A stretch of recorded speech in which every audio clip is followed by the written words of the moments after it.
He is brilliant. ஆனா அடிக்கடி ரொம்ப டயர்ட் ஆயிடுறான். லயன் டேட் சிரப் நோய் எதிர்ப்பு சக்தி அதிகமா இருக்கு. தினமும் 2 ஸ்பூன். ஏதோ ஒரு வகையில் நம்ம பிராணிகளை உத்து பார்க்கறத தவறிட்டோம், அல்லது மனிதர்களை உத்து பார்க்கறத தவறிட்டோம். இந்த கண்களை உத்து பார்த்தீங்கன்னா அந்த கண்களில் டீபோஸ்ட் அனிமலிஸ்டிக்கான ரொம்ப தேவையான ஒரு வனத்தை பாதுகாக்கிற அந்த 3 பார்வைகள் இருக்கும். ஒன்று ரேஜ், அதுக்கப்புறம் புரியாத தன்மை. என்ன நடக்குது நம்மளை பற்றி, என்ன இங்கே அலங்குன்னு ஒரு படம் பண்ணுறாங்களா, நம்ம என்ன பண்ணுறோம். ஏன்னா எல்லாருமே நடிக்கலாம், ஏன்னா எல்லாருக்குமே சிவாஜி ஆகணும், கமல்ஹாசன் ஆகணும், அப்படி ஆகணும் ஆசை அப்படின்னா. ஆனால் அதை நடிக்க வைக்கும்போது அது என்ன பண்ணும் ஆக்சுவலாக அதுக்கு டேக்கெல்லாம் சொல்ல முடியாது. ஓகே டேக், இது நல்லா கொஞ்சம் வேறு மாதிரி பண்ணுங்கள் அப்படின்னு சொல்ல முடியாது. ஸோ நம்ம என்ன பண்ணணும், கேமரா கொண்டு போய் வச்சு வி ஹேவ் டு வெயிட். நான் ஒரு 2-3 தடவை நாய்களோட நான் ஒர்க் பண்ணியிருக்கேன். நீங்கள் டேக்கெல்லாம் சொல்ல முடியாது. அங்கே போய்ட்டு நீங்கள் மூட் அவுட்லாம் ஆக முடியாது, அது மூத்திரம் அடிச்சிடும். So you have to wait patiently, you have to. அப்புறம் அதுக்கு ஸ்கிரிப்ட் வேறு மாதிரி எழுதணும். இப்போ இங்கேருந்து அதை வரணும் அப்படின்னா டாக்டர் என்னட்டு சொல்லி சார் இது வரணும் அப்படின்னா அவர் டாக்டர் என்ன இங்கே நிற்பார், அது வரும் ஏதோ சொன்னோன்னே. சில டைம் கோமாய் போடாமல் அப்படி கூட போயிடும் ஆக்சுவலாக. Then we have to wait. அப்புறம் then we have to wait. நான் ஒரு நாள்லாம் வெயிட் பண்ணியிருக்கேன். ஸோ ஒரு நடிகர்கள் முன்னால் நடிக்கவே தெரியாது அந்த ரேஜ், புரியாத தன்மை. அதுக்கப்புறம் 3வது பார்வையாக இங்கே ஊற்று பார்த்தீங்கன்னா ஒரு பெரும் கருணையை உள்ள பார்க்கலாம். நம்ம எல்லாம் சொல்கிறோம் கருணை மனிதர்களுக்கு சொந்தமானது, கருணை விலங்குகளுக்கு சொந்தமானது. ஒரு 4 நாளைக்கு முந்தி என்னுடைய அசிஸ்டண்ட்டு நிவேதிதா ஒரு 10 வருஷத்துக்கு முந்தி, ஒரு 8 வருஷத்துக்கு முந்தி ஒரு கார் ஆக்சிடெண்ட்டில் முதுகில் அடிபட்டு 2 காலம் அவளால் வேகமாக நடக்க முடியாது. அவள் என் கூட தான் அசிஸ்டண்ட்டாக இருக்கான். அவள் சொன்னான் என்கிட்ட, சார் நான் நேற்று நைட்டு எங்கள் வீட்டுக்கு கீழே வெளியே ஒரு தெருநாய் இருக்குது சார். நான் எப்போ பார்த்தேன்னா அது போன சாப்பாடு கொடுப்பேன். நான் நான் வாழாட்டம், என்னை பார்த்து ரொம்ப பிடிக்கும், பக்கத்தில் ஒரு நான் தடவி கொடுப்பேன். என்னை படிக்கட்டில் விடுங்கயா, விடுங்க சார்ங்க. மேலே 3வது படிக்கட்டு. ஒரு குச்சி வச்சுருப்பான் கையில், அதை வச்சு நடந்து போவேன் 3வது மாடி. லிஃப்ட் யூஸ் பண்ண மாட்டேன், ஏன்னா மாடி ஏறி போகணுன்னு டாக்டர் சொல்லியிருக்காங்க, அப்போ கால் கொஞ்சம் பலமாகணும். அப்போ நான் நேற்று போனேன் சார், என் பின்னாடியே உரசிக்கிட்டே வந்துச்சு. 2வது மாடி வரும்போது அந்த இப்படி பக்கத்தில் குறுக்க வந்துச்சு, எனக்கு பேலன்ஸ் ஆகி நான் கீழே விழுந்துட்டேன் சார். ஒரு 3-4 படி உருண்டு விழுந்துட்டேன். அப்போ விழுந்த உடனே கொஞ்ச நேரம் அப்படியே பார்த்துச்சேன் அந்த டாகை. அதுக்கப்புறம் என் பக்கத்தில் வந்துச்சு, அப்படியே அது கண்ணில் பதட்டத்தை பார்த்தேன். அது அப்படியே ஒடுங்கி, உடம்பெல்லாம் ஒடுங்கி என் மேலே பக்கத்தில் நின்றுச்சு. எனக்கு பயங்கர கோவம். நான் அடிக்கலான்னு குச்சியை ஓங்கிட்டேன். அதுக்கப்புறம் அதை பார்த்துட்டு எனக்கு ரொம்ப கஷ்டமாயிடுச்சு. எனக்கு விழுந்து பழக்கம் சார், அதனால் எனக்கு பழக்கம். நான் எந்திரிச்சு அப்படியே கோவமாக போயிட்டேன். மறுநாள் காலையில் நான் ஆஃபீஸ்க்கு கதவை திறந்தேன் சார். வெளியே நின்றுச்சு, என்னையை பார்த்துச்சு. நான் அதை பார்த்து சிரித்தேன். அது அப்படியே ஓரமாக ஒதுங்குச்சு. நான் அப்படியே நடந்து 3வது மாடியிலேருந்து அந்த 8 படிக்கட்டு கீழே இறங்கி வந்தேன். அது மேலே நின்று பார்த்துச்சு. அடுத்த 8 படி கீழே வந்தேன் சார். அது அந்த 8வது படியில் கீழே நின்று என்னை பார்த்துச்சு சார். அடுத்த 8வது படி வரும்போது அதுக்கப்புறம் 8 படியில் பார்த்துச்சு சார். அதுக்கப்புறம் நான் வீட்டுக்கு கீழே அந்த ரோட்டுக்கு வந்த மாதிரி என்னை தூரத்து நின்று பார்த்துச்சு சார். அந்த கண்களில் பெரிய சாரியும் பெரிய தாய்மையும் பெரும் கருணையும் இருந்துச்சு சார். சொன்னான், நண்பர்களே, நான் சொன்னேன், நான் படித்த எல்லா புத்தகங்களோட கருணை இந்த நாம நான் படிச்சிருக்கேன் அப்படின்னு சொன்னேன். நான் படித்த எல்லா டால்ஸ்டாய் கதைகளையும் கூட இந்த இந்த இந்த இந்த ஈவெண்ட் தான் எனக்கு பெருசாக பட்டுச்சு அப்படின்னா.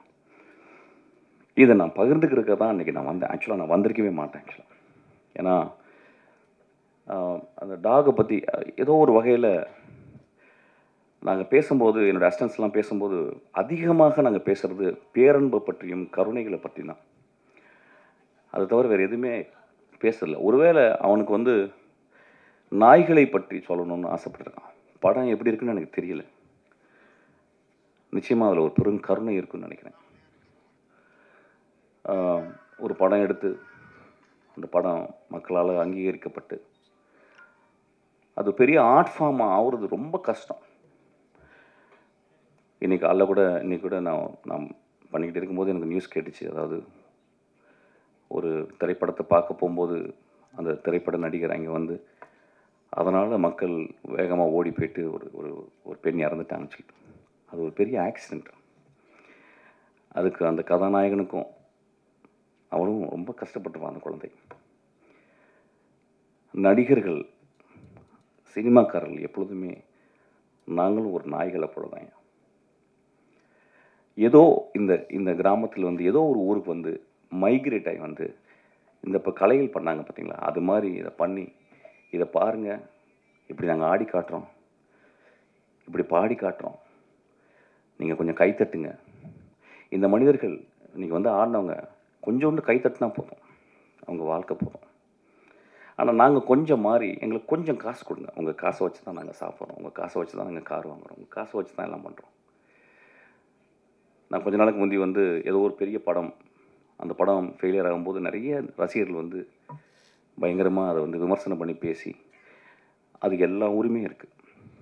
நான் என்னுடைய அசிஸ்டண்ட்டாக தான் சொல்கிறேன், இந்த படம் நியாயமாக இருக்கும் பட்சத்தில், நன்றாக இருக்கும் பட்சத்தில் இந்த பத்திரிகைக்காரரும் பார்வையாளர்களும் இதை கொண்டு போய் சேர்ப்பாங்க. அந்த படத்தில் நியாயமும் தர்மமும் இருந்தால், ஏன்னா அவங்களுக்கு உரிமை இருக்குது. அதுதான் நான் சொல்ல வந்தேன். அசிஸ்டண்ட்டாக வேறு விழாவில் மேடையில் சொல்லியிருப்பேனான்னு தெரியல. ஆக்சுவலாக அதில் ஒரு உண்மை இருந்தால் கூட போதும், தலையில் தூக்கி வச்சு கொண்டாடுவாங்க. ஏதோ ஒரு வகையில் சில அசதி, ஏன்னா இந்த வாழ்க்கை ரொம்ப அசதியாக இருக்குது, நான் பார்க்க தெரியுது.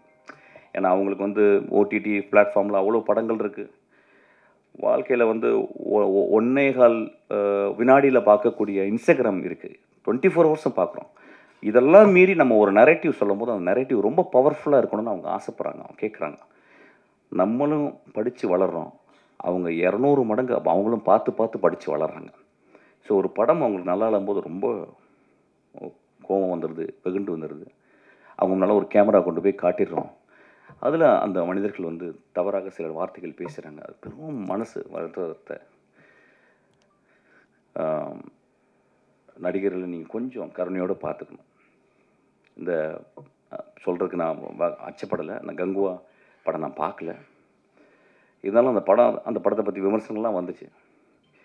இன்னும் கொஞ்சம் கருணையோடு நீங்கள் பார்க்கணும். ஏன்னா சூர்யா போன்ற ஒரு நல்ல நடிகர், ஒரு அழகான நடிகர், நம்ம வந்து பத்திரமாக பார்த்துக்கணும் எல்லாரையும். அவங்களெல்லாம் ஒரு சிவகுமார் மாதிரி ஆளுங்களை நல்லா யோசிச்சு பாருங்கள். இன்றைக்கி நம்ம கையில் வந்து சிவாஜி இல்லை, நம்ம கையில் வந்து எம்ஜிஆர் இல்லை, பெரிய பெரிய ஆளுங்கள்.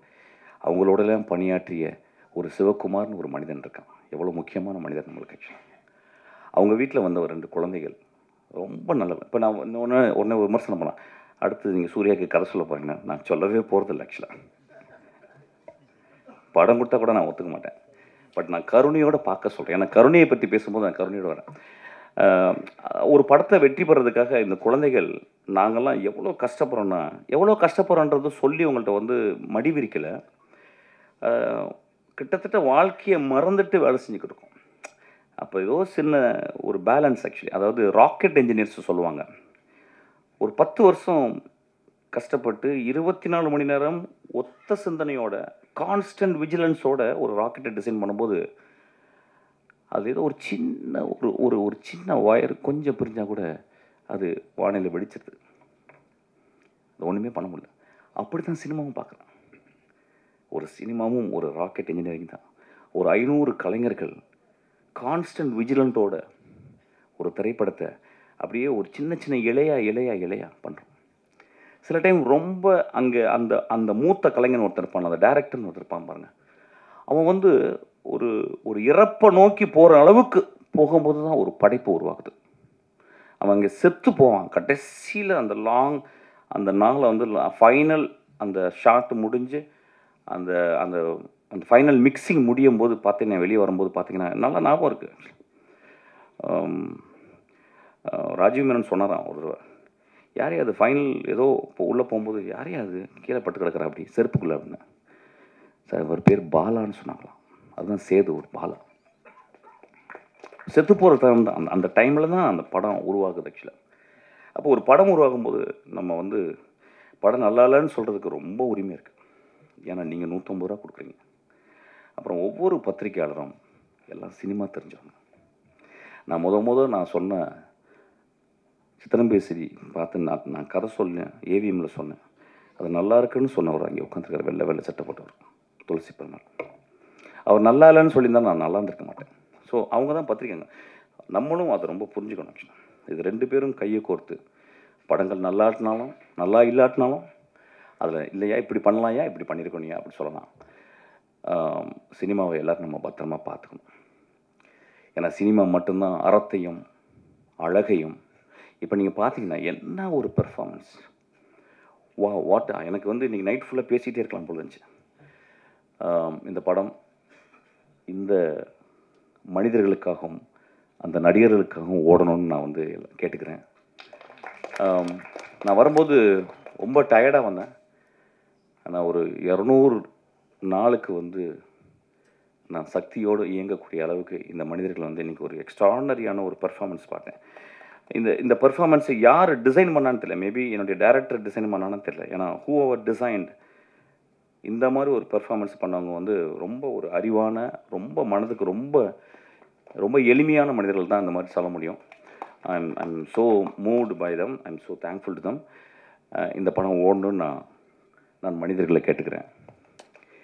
இந்த படம் நியாயமாக இருந்தால் ஓடுன்ற சக்தி, பயப்படாத. இல்லைன்னா அடுத்த படம் பண்ணுவோம், அதையும் ஒழுக்கமாக பண்ணுவோம். அதான் ரொம்ப முக்கியம். Thank you so much. இந்த படத்தில் ஏதோ ஒரு உண்மை இருக்குது, இந்த படத்தில் ஏதோ ஒரு கருணை இருக்குது, இந்த படத்தில் ஏதோ அறம் இருக்குது.